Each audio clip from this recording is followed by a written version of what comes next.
speaking when he spoke? Yeah. Yeah. And we're live on YouTube. Hello there, YouTube viewers, listeners, whatever. We're back with Gay USA. Hi, Jackie. And everyone else out there. Don't worry, we will pay tribute to Betty Bourne, the late Betty Bourne. Oh, we know that. It's the end of August. It's just before Labor Day. Is it the silly season? It's the first light news summer week we've had in about 20 years. Right. We should have had a guest in. Come on in. Yeah, it's not too late. Come down to the studio. All right, well, it's not that things aren't happening. No, we've got 24 pictures and videos to run by. And Mr. Trump says he's been chosen by God to be our president again. Oh, well, he worships a false god himself. I think I'll turn down the volume on my phone. Good idea. I probably should turn mine off. How are we doing on time? We've got a minute. 40 seconds to air. Get your snacks, curl up on the couch or wherever you are. See, there's a good swing. This is the winner. Okay, let's see. Yes. Boom. What flexibility. Very good. Well, she said, what, 18? 18. Yeah. I was impressed with the, well, we're about to start, so.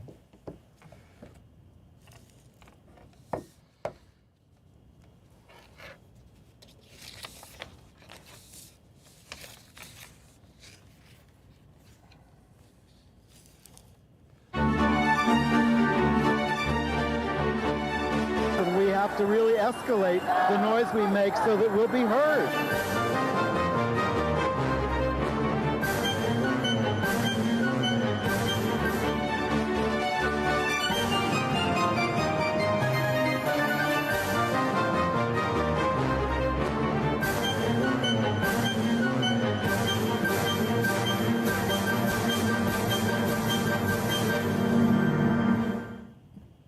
Welcome to the Gay USA End of August special. I'm Andy Humm. Happy Labor Day. I'm Ann Northrop. And of course, the big news, we didn't, when we were on last week, the Democratic convention wasn't over. And what we saw after that was gay people and rights on full display, although there was no trans speaker. Or Palestinian speaker. Well. But we'll catch up with the end of the Democratic convention because we believe in complete coverage here at Gay USA. There are 7 out members of Congress currently in the House and the Senate, and we're trying to elect 6 more, so we'll go over some of that. The Victory Fund has a real campaign on to elect more. Florida's Governor Ron DeSantis got a win from Trump judges, but lost big in school board elections. Very heartening. And in New Hampshire, a couple of drag queens settled a suit with a state representative who defamed them. As if things couldn't get any worse in the Mormon Church, they have intensified their discrimination against transgender members. Very cruel. Well, maybe what's worse is that the Real Housewives of Salt Lake City is coming back in mid-September. I don't think the Mormon Church likes that because they're not very friendly to the church, most of them. How about that housewife who was married to the guy who just got convicted? Oh, Tom Girardi yes. just got convicted in L.A. Erica Jane vindicated, maybe. We'll see.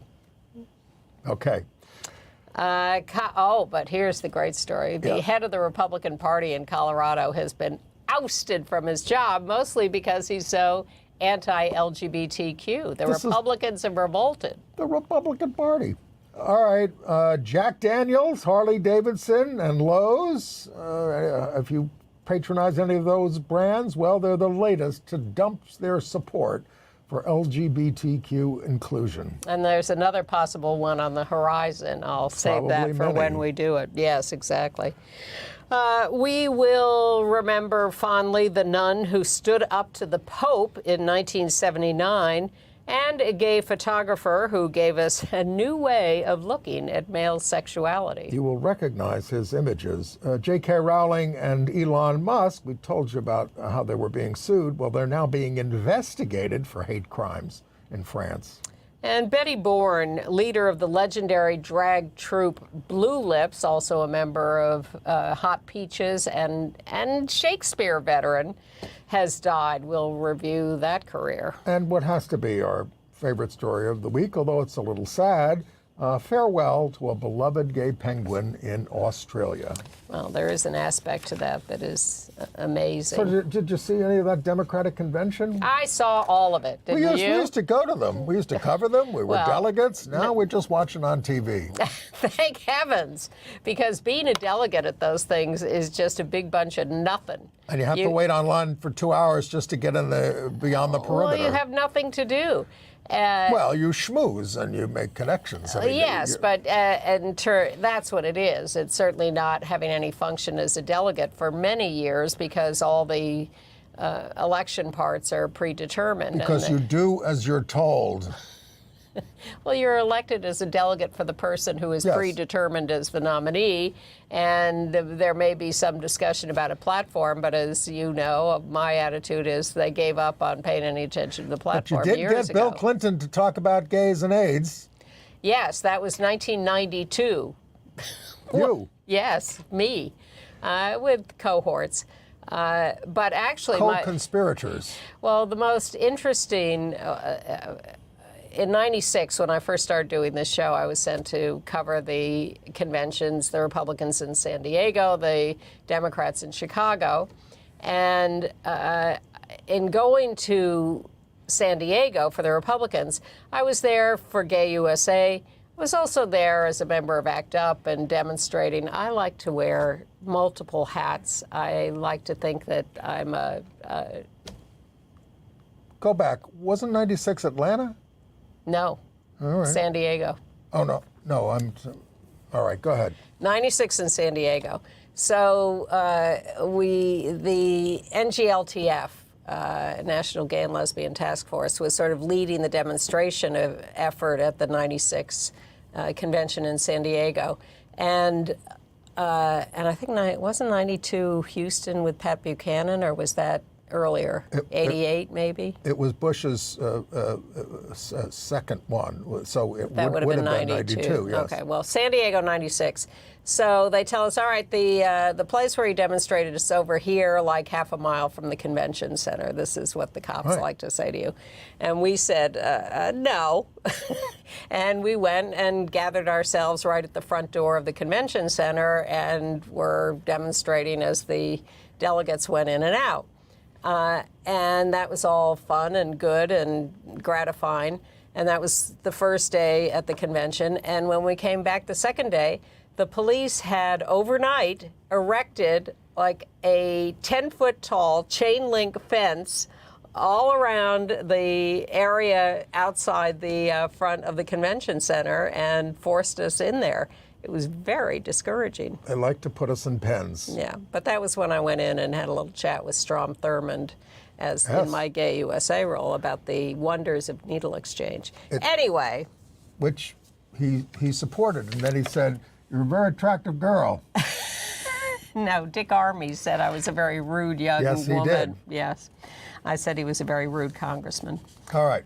So look, the Democratic convention Yes. In Chicago. Much better run than any of that. A very smooth affair Yeah. that injected a lot of optimism in the party and made people want to go out and work and make For things this happen. lovely couple who are the Democratic nominees. That's Vice President Kamala Harris on the left and Governor Tim Walz on the right. They wowed the crowd. They did. Well, they both gave excellent speeches, and so did her husband, Doug Emhoff, and there were just excellent speeches all along the way. Very calibrated, and if you were hoping for socialist revolution, it was aimed at swing voters, the kinds of things that they were talking about and saying. So there wasn't a lot of talk about our stuff in their speeches, for instance. There was some. If you're looking for something relatively brief but fun to watch, I would, because all of this is on YouTube now. Look up Hakeem Jeffries' speech on, I think, the last night. He's the Democratic leader in the House. He is from Brooklyn, and he's gotten so good at these little rap moments, and he was really funny and smart and good. But there were lots of prominent gay speakers, including Pete Buttigieg, Senator LaFonza Butler of California, Congressman Robert Garcia, also of California, a Human Rights Campaign Fund President Kelly Robinson, AFT President Randy Weingarten. Maura Healey, the governor of Massachusetts, Tammy Baldwin, the senator from Wisconsin, Jared Polis, the governor from Colorado. Yes. I was also impressed Polis read the anti-LGBTQ plans of Project 2025, which says the only legitimate family is a married mother and father where only the father works.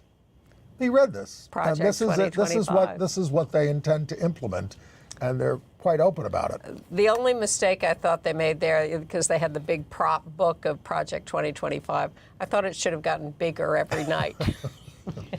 And I thought Adam Kinzinger, the Republican congressman from California, gave an excellent speech. But your favorite was the Michigan Attorney General.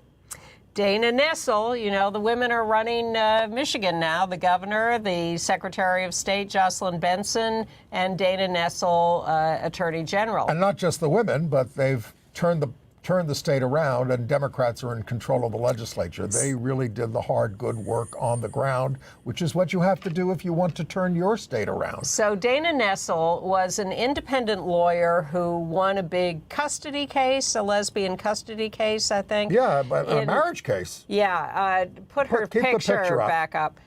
But she was a very fierce independent lawyer, and she had to fight the major LGBTQ groups to bring that case. They didn't want it. Sure. And she won it, and then she got elected Attorney General of Michigan. Who can even believe it? I still can't believe it, and she's been reelected at least once. Only in America. So she got up at the convention. She gave a terrific speech, very fierce, and she ended up saying, and I have a message for the Republicans and the Supreme Court.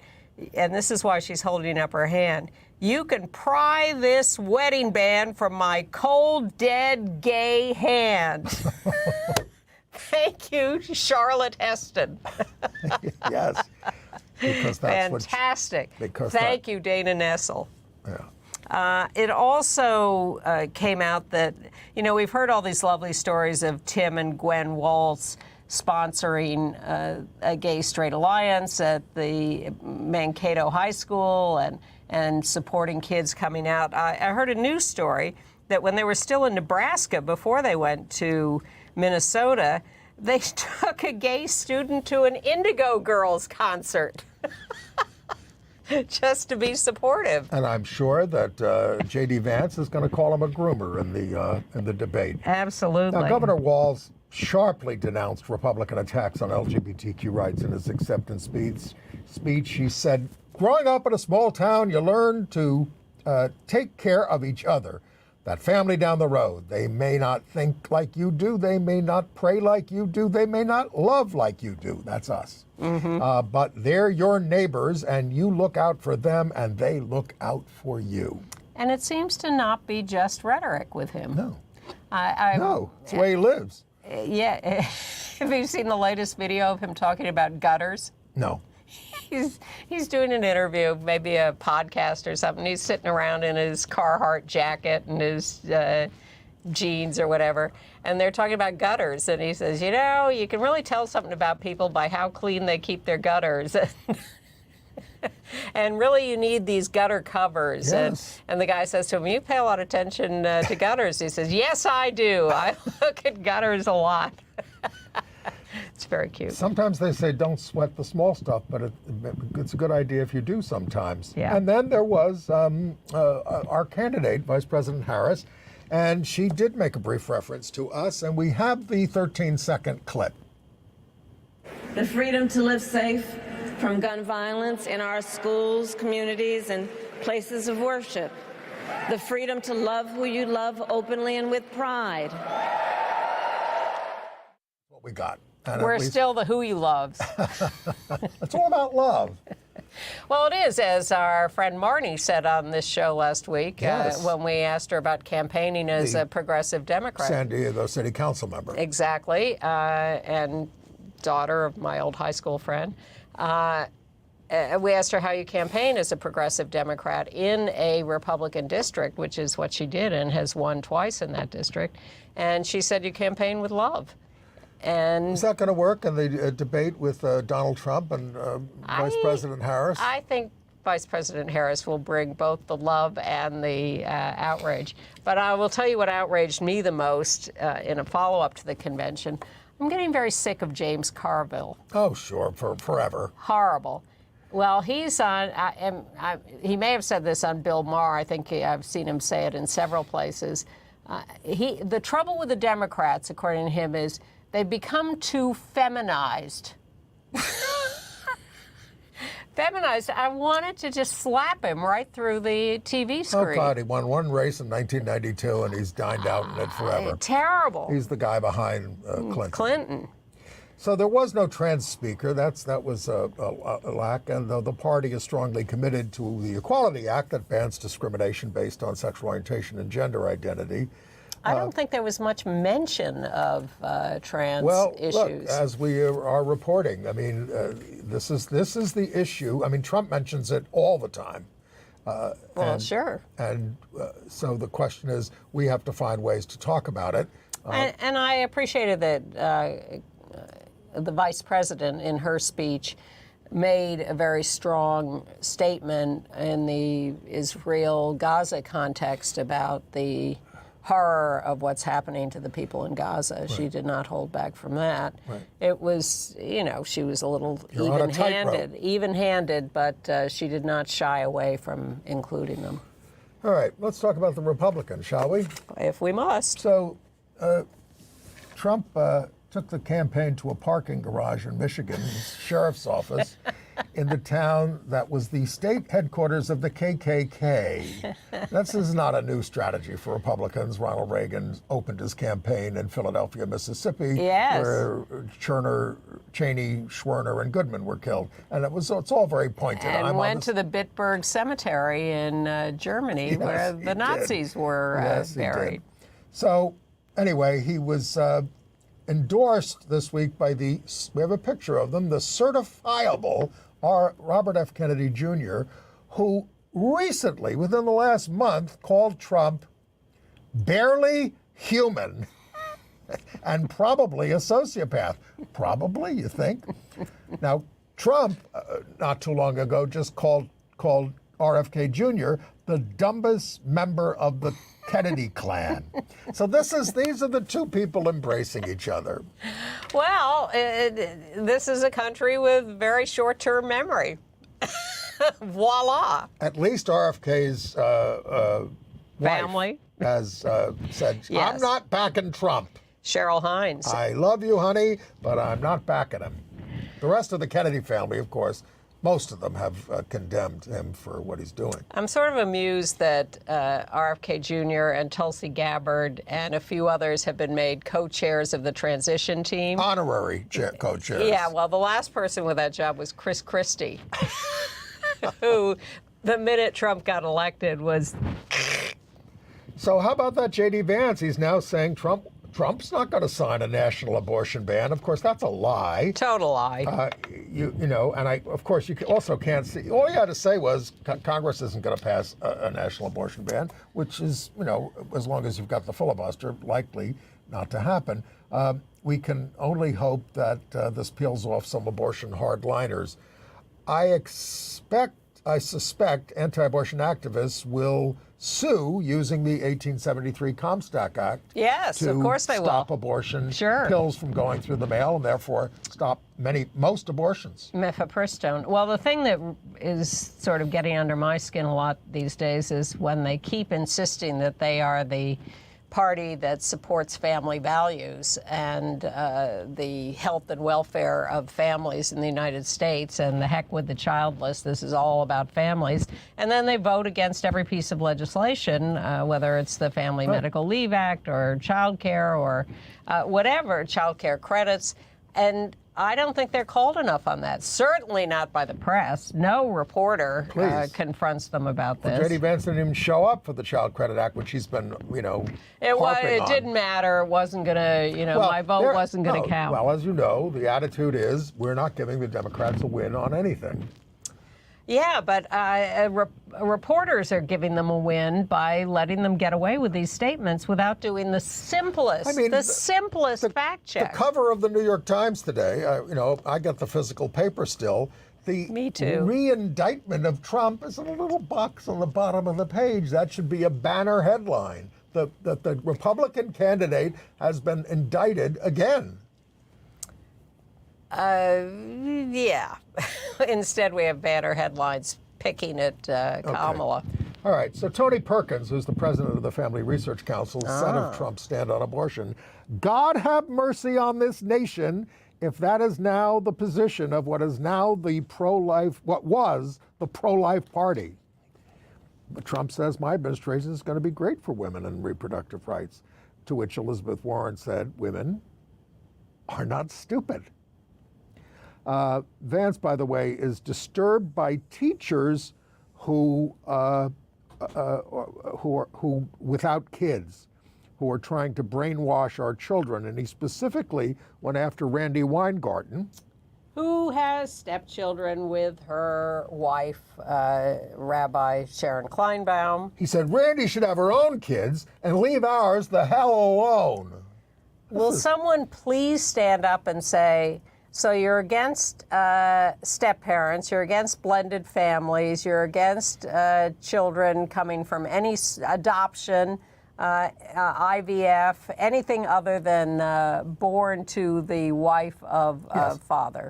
And I would say, in questioning him, if I was one of these reporters who don't ask really good questions, do you want all these people not to vote for you?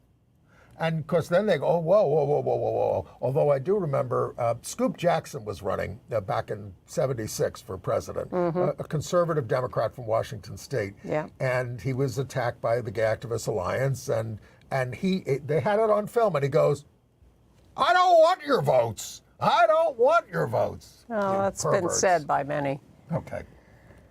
All right. North Carolina. Nice to see Josh Stein, the Democrat there for governor, pulling ahead against the anti-LGBTQ extremist, Lieutenant Governor Mark Robinson. August polls have him anywhere from 8 to 14 points up. But the presidential race there is a dead heat, as it is in Georgia, Pennsylvania, Nevada, and Arizona. We're on the way up. Okay. It's going to be okay, Andy. Oh, how about Vance holding a... Do you want to hold... you were predicting the other day that Trump was going to dump Vance for RFK. That's still being talked about, and he'll bring RFK on. It'll be I will be delighted to bet you on that one. A fusion ticket. I don't think it's really going to happen, but they keep talking. They were talking about it yesterday on the news. Well, the reason he would do it, Trump would do it, is for a headline. Yeah, a headline, so he can get attention again. Shake things up. Yeah. Vance is holding a fundraiser in Manhattan hosted by a gay couple. Keith Rabois, Rabois, and his husband Jacob Helberg. They were once Buttigieg supporters. Now Rabois supports Florida's Don't Say Gay law. These are capos. I don't like even giving them that much attention. All right, well, the Victory Fund is paying attention to Congress, as we all should, because really we have to recapture the House and hold on to the Senate, which is looking better and better every day. The Senate? Yeah. John Tester is up in Montana. No, I haven't seen that. Yes. I usually check it every day on 538, and he's been like 5 points behind. He's up now. 2 to 5 points behind. And Colin Allred is tied with Ted Cruz. Well, that would be so sweet if delicious. Colin Allred could beat Ted Cruz. And I'm also not giving up on getting rid of Josh Hawley. Well, I don't even look at that one. But Chuck Schumer said if the Florida? Chuck Schumer said this week that if the Democrats run the tables, the 60-vote filibuster would be dropped or at least modified to pass the John Lewis Voting Rights Act and the Freedom to Vote Act. They've been bottled up by Republicans. He doesn't, when he's asked about like the Equality Act and abortion rights nationwide, he says, oh, I have to discuss that with my caucus, which is a dodge. Yeah, of course. Well, so it all hinges on John Tester and these people that we've talked about. It definitely hinges. Let's all move to Montana. Is there time? How many people? I have a friend there. Yeah, let's She's go. great. Let's go. Yeah, can we register in Montana? Or Texas? All right. Or Florida? But there, Or Missouri? the Victory Fund. Victory Fund. They put up this graphic, and we'll put it up, and we'll talk about it. It's a little hard to read, but we'll try to go through some There of are it. 7 out LGBTQ members of Congress at the moment. There used to be more, but some of them have moved on to become like governor of Colorado. Right. So we got Senator Tammy Baldwin of Wisconsin and House members Becca Ballant of Vermont, Angie Craig of Minnesota, Sharice Davids of Kansas, Chris Pappas of New Hampshire, Earl Sorensen of Illinois, and Richie Torres in New York. That's who's there, and they, of course, everybody's up for re-election.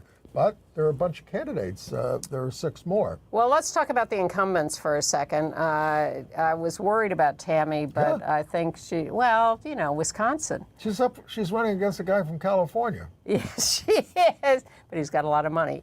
But she's looking good. I think she's got a good, solid lead on him. And she's going to be here in a few weeks. Let's have her on. I might try to make that happen. Anyway. Although Phil Donahue, I noticed this week, said, the worst guess, politicians.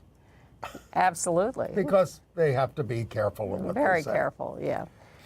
Anyway. We don't, but we try to be fair. I think those incumbents are all good. Mondaire Jones is trying to get back into Congress, and there are a lot of others. What's her name from... Well, Julie Johnson in Texas, Evan Lowe in California, Sarah McBride, transgender of Delaware, would be the sole representative, Emily Randall of Washington State, and Will Rollins in Palm Springs, California. So go to victoryfund.org if you want to read about all these candidates. They are the organization that supports LGBTQ candidates across the country in all sorts of races and positions. And if you want to send your money directly to candidates, specific candidates, rather than a more amorphous situation, Victory Fund is where to go. So it was the 5th National Trans Visibility March there in Washington. Actually, I think I got that a little wrong. I think it's been 5 years since. I'm confused. Anyway, they had it this week. They had it this week on hundreds of people. Well, 400. So it's not a mass march. It's not a mass action. But they're trying to... It's significant for trans people to be out in that kind of political context. They heard from Harvard's first trans student body president, Jay Jones, HRC president Kelly Robinson, of course, and Trans Maryland founder Lee Blinder, among others. Yeah. And then in Florida, back to our favorite governor, Ron DeSantis. Well, the federal appeals court let his anti-trans law go into effect 2-1. It bans gender-affirming care for minors, and it restricts it for adults. Now, the dissenting judge, Wilson, said the evidence is that the act was based on animus, on invidious discrimination against transgender people, and would cause needless suffering. The 2 judges, of course, in the majority were Trump appointees. Judge Wilson, who was a black man, was appointed by Bill Clinton. The case is ongoing. This is just the latest. The lower court put a block, an injunction on the law going into effect. The appeals court has lifted that injunction and said, while the case continues going up, maybe to the Supreme Court, now, it can go into effect. If you're already in treatment, they're going to let it continue, they said. Oh, but no new treatments for you. And part of this is that adult trans care has to be by a doctor directly who's in the room, no more like a nurse administering care. It's just cruel and nasty. Disgraceful. But go ahead. They held primary elections in Florida last week, and in spite of his win in the courts, Ron DeSantis was humiliated at the ballot box. They held school board elections. He had endorsed 23 people for school board seats. 12 of them lost. Most of them are Moms for Liberty types. Yes. 5 of them won, and 6 are in runoffs. And 7 of the 11 that were backed by the Florida Democratic Party won. They have a group called Our Take Back Local program, and that's what you have to do, right down to the school board elections. Well, the Republicans have just been relentless for decades about focusing on local, lower-level races, and that's how they have seeded all these people into state legislatures and beyond, and we have ignored those races, and we have to pay attention. But one of his candidates who lost really badly, Daniel Fogan-Holy, was on the Broward County board, and when he lost this race, he was then immediately appointed by DeSantis to the Florida Board of Education, rejected by the voters, propped up by Ron. Well, on the other hand, in the Fort Lauderdale area, Mitch Rosenwald, the mayor of Oakland Park, won a primary for the State House, for a seat in the State House of Representatives. And I think that's it for him. I think there is no Republican candidate in the district, so he has won the seat in the State House. He is the director of doctoral studies at the Barry University School of Social Work, and he is the out mayor of Oakland Park, and yeah, he's going to be in the State House. And in DeLand, Florida, D-E-L-A-N-D, population 45,000, they wanted to change the title fireman to firefighter to reflect women fighting fires. But they had to have the voters. It's in the charter. The word fireman is in the charter. So they had to have a vote. Well, we got 74% yes vote, and 36% said no. It's always a struggle. Thanks to Florida viewer Rich for that story. And more from Rich, in Orlando, the Pulse nightclub, the cops have been investigating whether the owners of the nightclub were partially responsible for the massacre because of violations in building codes, having entrances blocked, or exits blocked. There were 23 complaints from survivors and victims' families to the police about this. The police have decided in the end that those were not precipitating factors in the massacre of 49 people. No, it was just the shooter. That's it. Well, but come on. Other people, obviously, if things had been handled better, could have escaped. So the complainants say, but Yes. we don't. Well, maybe there'll be lawsuits at this point. I think that's their next step. Okay, in New York, Republicans we've been talking about this, Republicans for state legislature are already basing their campaigns on opposing the Equal Rights Amendment, which is on our ballot in New York, which would cover sexual orientation and gender identity as well as reproductive rights, and obviously the category of sex.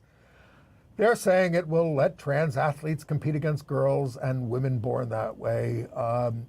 So this is what they're doing in all these local legislative races. So activists have been trying to get more explicit language put into the referendum proposal, and they've failed. Courts have said no, it's fine the way it is. People will understand it for what it is. And New Yorkers for Equal Rights, which is backing the amendment, say, look, it doesn't explicitly enshrine trans participation in female sports, which is a controversial issue, Sure. which is being adjudicated by sports bodies, and it's evolving. Yep. But that's not going to stop the shameless GOP from saying, you're violating our girls. And speaking of shameless, we may get a return visit to the New York City Council from one of our biggest foes. Fernando Cabrera has filed papers to run again for the City Council in New York. Now, there are term limits on the City Council, so you can only serve a certain amount of time, and then you're off, but then you can come back. like a bad penny. And he's backed by Mayor Adams, who shamelessly put him gave him a $250,000 job, which he's not in anymore. He belongs to a fundamentalist church. He's the guy who praised the Ugandan leaders for the Kill the Gays law. Well, he better watch out, because you can get in trouble even in elected office. In New Hampshire, State Representative David Love has had to admit that he lied about a couple of drag queens. Yeah, Love had a bill in the legislature to require criminal background checks for library volunteers, and then he gave this speech saying that these guys were, one of them was a sex offender who had touched kids inappropriately, and they sued him and said, what they said was, we as drag queens, we need to stand up for ourselves. And they won. Robert Champion and Michael McMahon, there they are. They won $100,000 each in the settlement and an apology from this guy who said, I made it up. That's not true. I'm a liar. Well, the other thing is they read these things. Some of these guys read these things online. We have to be careful about what we say on this program. We are sometimes taken to task. Yes, and you just repeat it, but you got to be careful. I was taken to task by a viewer the other day for some of my language, and I admit I use some dicey language, and so I have vowed not to repeat it, so I won't repeat it now. We're not allowed to curse on the show. Free Speech TV does not allow it. Yeah, I wasn't cursing. I'll tell you after we get off the air. Yeah. All right, trans kids wanting to play team sports had some legal victories this week. In Hanover, Virginia, an 11-year-old girl got an injunction from a federal judge appointed by Obama, Hannah Lauk, forcing the school district to let her try out for the tennis team. The judge cited Title IX and the Equal Protection Clause. And then in New Hampshire, we told you last week about the trans girl who won the right to play soccer, high school level, I think, in court. And we missed a detail that wasn't reported at the time. It turned out that she went to the court in her soccer uniform, and when the judge gave her the right to play soccer, she went right out of the court to practice. This must be Parker Tyrrell, 15. She was there suing with Iris Turmiel, I think, 14. Parker said, not being allowed to play on my team with the other girls would disconnect me from so many of my friends and make school so much harder. I'm a big fan of sports in schools. Okay. I got a lot out of it. Yes, what was your game in school? Field hockey, basketball, softball. I was only good at bowling. And a lot of other ancillary things, but those were the main ones. Okay. All right. Texas. The wicked Attorney General there, Ken Paxton, has seen to it that trans Texans are no longer able to change their gender markers on state IDs, including if they have a court order or an amended birth certificate. So not being able to do this subjects them to harassment and violence, as well as great difficulties accessing services.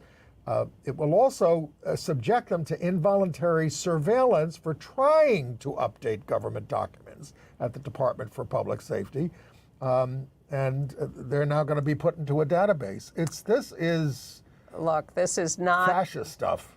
This is not Ken Paxton's only sin, even this week. He sent his stormtroopers. And we use the word advisedly. Intelligently, to the homes of Latina activists, political activists, election volunteers, to their homes, to the homes of elder people. And they went in like 7 armed state troopers. Up against the wall. 6 a.m., give me all your phones, give me your computers, give me every electronic device you have. You have been committing election fraud, and we are going to just rip your life away from you. Where's the Justice Department? 80-year-old members of LULAC. Where's the Justice Department when you need them? Exactly. They went all over and did this to scores of people. Biden has total immunity now. Why doesn't he move in on this guy? This is an election fraud investigation. This is an attempt to suppress the Latino vote, and it is because Colin Allred is gaining in the polls. Exactly, and it's unbelievable. They have literally declared themselves as an independent state with no responsibility to uphold the They Constitution. were once an independent I know, state, and they would and- like to be again in some ways. And frankly, we would not mind at this point. Well, Although, we don't want to desert our friends in Texas. in but Austin, anyway. No, well, everybody in Texas, of course. I everybody. have people in Texas. There you go. I'm trying to moderate our language so we Yes. do not No, exaggerate of course not. too Of much. course not. Yes. We, you know, but this is outrageous. want to bring This is everybody along. But you've unbelievable got to that they're get rid doing of this. Ken Paxton. And Abbott, the governor, And the lieutenant governor's awful, yes, awful guy. all of them. It's shocking that they keep getting elected. All right, in Oklahoma, we told you that there are Republicans trying to impeach the wicked anti-LGBTQ school superintendent Ryan Walters. Now we're learning that very few school districts are complying with his mandate that the Bible must be taught in every school or you're going to lose your license. This is, what's the word when you go to court and you rule for a defendant even though he broke the law? When you're... Nullification. Thank you. The schools are practicing nullification. Well, they're just saying, you're telling us we have to do this, you didn't send us any plans, and we have no plans to change our curriculum. I think it's brilliant. He's becoming irrelevant, and soon he may be impeached. I think that's fantastic. But in Arkansas, Governor Sarah Huckabee Sanders, appointee to the State Library Board, Christian nationalist, this is not an exaggeration, Jason Rapert, R-A-P-E-R-T, is complaining that the rest of the board won't support his campaign to remove LGBTQ-themed books from schools and libraries. He says these library board members should be tarred and feathered for their resistance to him, and says they're not allowing the nation to be blessed by his God. I'm telling you, the nation is waking up and is going to get rid of these people because they have gone too far. This is why Mark Robinson is going to lose in North Carolina, the governor's race, because he goes way too far. And people are not going to stand for it anymore. I have lots of people in Arkansas, but Sarah Huckabee Sanders is their unfortunate governor. Well, they didn't vote for her, of course. The best story comes from one of my former residences, Colorado, where we've told you about this Republican Party chair, Dave Williams, in Colorado, who's been saying things all year like, burn all pride flags. God hates pride. That's what he said. Yes, and doesn't he And want God to, hates flags. There you see it on the screen. Doesn't he want to kill all LGBTQ people or something? That may be an exaggeration. Anyway, the Republican Party of Colorado has nullified him. They have fired him from his job. He is can't out. do this to me, he said. Yes, we can. And in Texas, They got rid of the vice chair and the secretary, too. Now, in Texas, back in June, the Brewatorium in Austin got a bomb threat for hosting a drag brunch, and they had to cancel it. So this week they're not backing down, though. They're hosting a big gay beer event with proceeds going to an organization of veterans advocating for LGBTQ equality. Now, I have to read this. Big Gay Beer is a super strong hazy double IPA fruited to the max with pink guava, orange, and mango, with bright notes of tropical fruit, candied orange peel, and ruby red grapefruit. I'm not a beer drinker. I don't know if that sounds appealing to you, but... There was a similar story in Steamboat Springs, Colorado, a week or two ago that we just didn't have room for, where there had been a bomb threat at a local bar over a drag show or something, and the bar said, "The hell with you, we're doing this." Let's stay in the alcohol department and go to Jack Daniels. Okay. So there's this guy, Robbie Starbucks, who's a right-wing crazy activist. With a very large following. Who's been going to corporations, all on his own, by the way, and saying, I'm going to lead a boycott of you if you don't stop supporting LGBTQ people, DEI, rules in your company. Diversity training, all that stuff. Reporting to the Human Rights Campaign on your employment practices. So they've all been caving. He's very successful. So Jack Daniels, the liquor company, they did it. Harley Davidson, Davidson Motorcycles did it. They got rid of their DEI rules, and Lowe's has done it. But now, Brown-Forman, which owns Jack Daniels, they had a diversity inclusion page on their website, and it was beautiful, complete with employees in rainbow, T-shirts. They were committed to 40% female senior leaders, 25% people of color, 6% self-identified LGBTQ. This is where they were. You go to the page now, it says, oops, just like our whiskey, this seems to be taking a while to age. So they've eliminated this stuff. How can these people feel that the company has done this? And Lowe's, which was once voted by the Human Rights Campaign the best place to work for LGBTQ equality, and saw an 11% increase in people of color among its top officers. Now they say, we're only going to sponsor events related to safe and affordable housing, disaster relief, and skilled trades, and no more pride.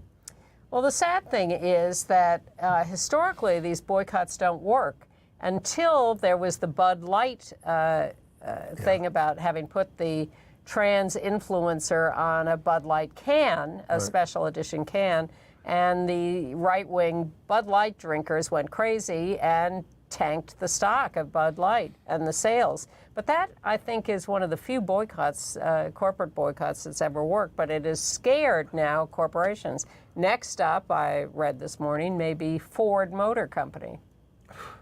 That they're getting rid of all their DEI pledges. And the Mormon Church is getting rid of all its trans people. They have a new anti-trans policy restricting trans members from holding key roles and barring them from working with youth. That's a disgusting thing to say. Only those who do not pursue surgical, medical, or social transition away from their biological sex may enjoy all the privileges of church membership. Whatever happened to we're all God's children? Trans people cannot receive any rights from the church. They can't be part of the priesthood. They can't be teachers. Well, if that's what you need to get out of that stupid, am I allowed to say this and show some disrespect for the Mormon Church? It's Andy saying it, but yes. Well, Okay. as I say, I watch The Real Housewives of Salt Lake City, and they're not respectful to him either. But in 2021 survey of 3,800 members of the Mormon Church, 23% of the young Gen Z members were self-identified as not heterosexual. So there's to you. There's your future, Mormon Church. Okay. All right, so let's talk about some of the people we lost. Yes. All right, photographer Roy Blakey has died at 94 in Minneapolis. He was famous for photos of dance, especially ice skating, but also, there he is with all of his posters there for the Ice Follies, but also for sensual male pictures, supplying covers for magazines. Now that's his very famous photograph of Casey Donovan from back in the day, in the early 70s. He did it for Mandate and Honcho. He had in 1973, he had a show at the Continental Baths that was reviewed by the New York Times, which wrote, are you ready for this? Militant feminists can now relax because photographers are now exploiting men as well as women by transforming them into sex objects. They transform the young male body into an aesthetic rather than a sexual object. He published Roy Blakey's 70s Male Nudes with Reed Massengill. He had a show at the Leslie Lohman in 2002. So he was, he really did brilliant work. He sort of raised the bar for these pictures in these magazines. Professionalized it. Yes. Yeah. We also lost Sister Teresa Kane, age 87. She became known when she confronted Pope John Paul II in 1979 and in D.C. in his visit to the United States. Yes, and asked for integration of women into positions of leadership in the church. There was so much gasping in that church. This woman, she was at the time, she was the head of the Leadership Conference of Women Religious, and she gets up and, well, we're going to show you what she said. Yes. That the church, in its struggle to be faithful to its call for reverence and dignity for all persons, must respond by providing the possibility of women as persons being included in all ministries of our church. All ministries, a nun was urgently requesting the Pope to allow women into the priesthood. He was fit to be tied, sitting there. Of course. The tension in his actions when how dare you, a woman, speak like that to me? Don't you know I'm infallible? Now, this was a room full of 5,000 nuns at the Shrine of the Immaculate Conception in Washington. So, Thus the applause. But of course, in all this time, the church hasn't budged on women's ordination. That was 45 years ago. Now, in 1982, shortly after that, and she's controversial at this point, but she's a great woman and worked in peace and all these other kinds of causes, she gave the keynote at the first conference of Catholic lesbians. Good for her. Yes. All right. She was a hero. On a less edifying note, there's a news story of corruption in our community, also in D.C. Brandon Anderson, who is a founder of a nonprofit app known as Rahim AI. He's 39 years old. It turns out he is accused of stealing $250,000 from the organization for his own clothes and housing But here's and the trips. thing. He based this thing on, I'm a guy who fell in love with my boyfriend when I was like 15, and he asked me to marry him, and I was so happy. And then when I was away in Iraq fighting, he was killed by the police in, where was it? Oklahoma. There's no record of this guy being killed, of any Rahim being killed by the police. It was all made up. So, this organization, this nonprofit, had as its mission defund the police, get rid of the police. And also, if you have a problem with the police, we're going to have an app, or you can just call, and we're going to connect you, and we're going to get a complaint done. And they never did it. But the people who were connected to the organization, when they realized that he was a crook, then we're left with the question, do we call the police? And they finally did, because he clearly had done something very wrong. Tell us about Alan Young. Well, Alan Young is a very early gay activist and author of many important books, especially with Carla Jay, our pal. We've known Alan for many years, and Carla. The Gay Report, Out of the Closets, Voices of Gay Liberation, Lavender Culture. This is early 70s. Yeah, journalist, activist, great guy. And he was originally from Woodridge, New York.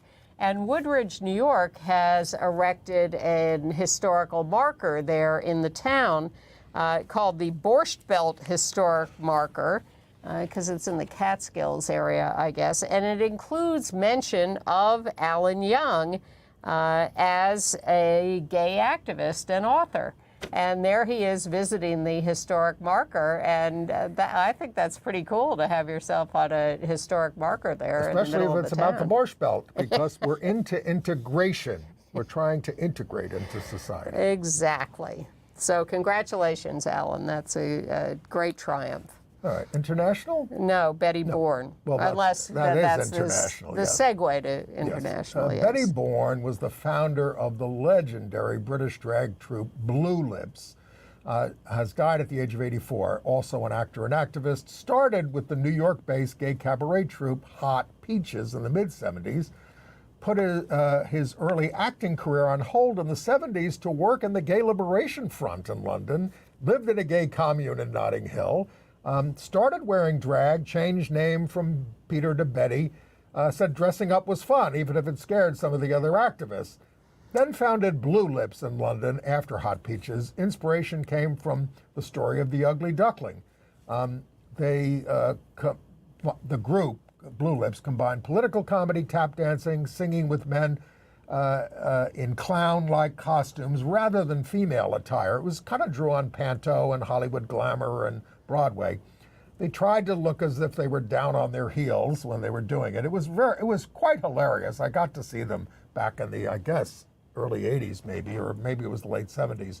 The New York Times loved their show, Lust in Space, and Get Her, H-U-R, played on Ben-Hur. But, went on to more acting, played Quentin Crisp in the film Resident Alien. And did Shakespeare. Yes. and worked with Lois Weaver and Peggy Shaw of Split Britches, and just had, as you said, played Quentin Crisp, but worked with the Royal Shakespeare Company, did theater with Ian McKellen, and won many, many, many awards. Very legendary. I did see him in Shakespeare, but he did so many, Sometimes I'm not remembering her. which one. Sometimes her, not just he. And his friend, playwright Neil Bartlett, said, "Be proud as one of the great ones passes." Yeah. All right, other international news. Yep. In Australia, we mourn the death of the penguin Sven.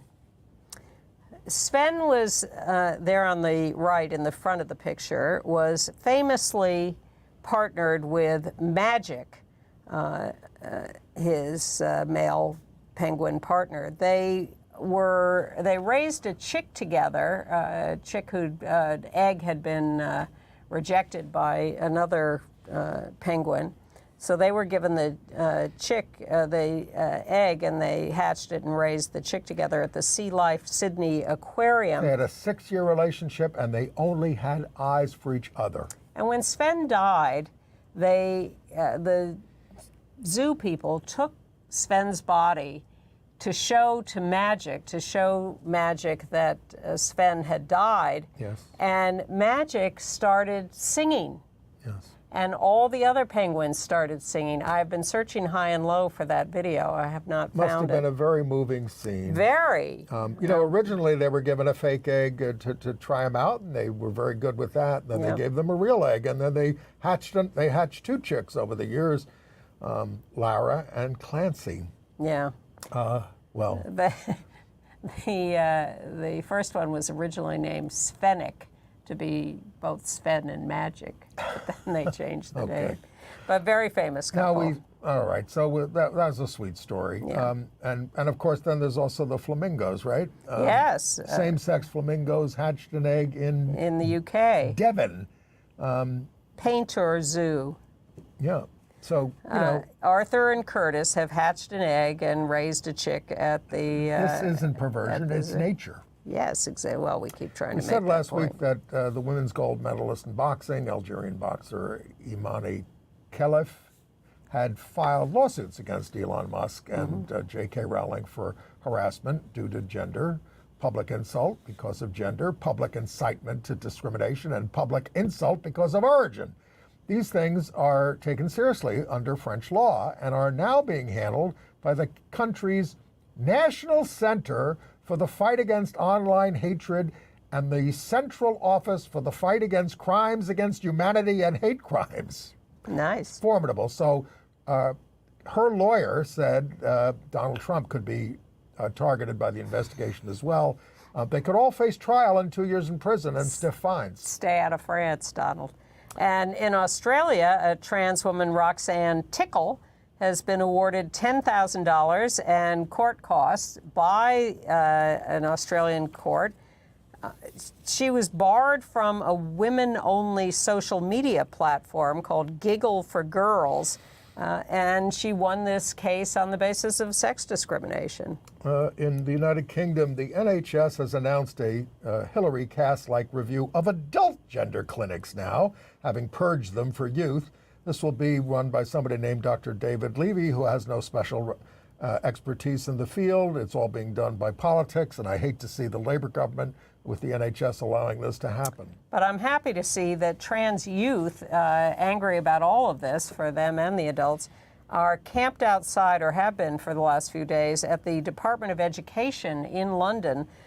They are protesting the fact that the Department of Education has banned education in the schools about gender identity. Oh, for God's sakes. They're demanding inclusive sex education, correct names and pronouns being used for them, respect, safety, no mandatory outing to their parents, and self-determination. Well, it's very sad to see the new Labour government running away from this issue.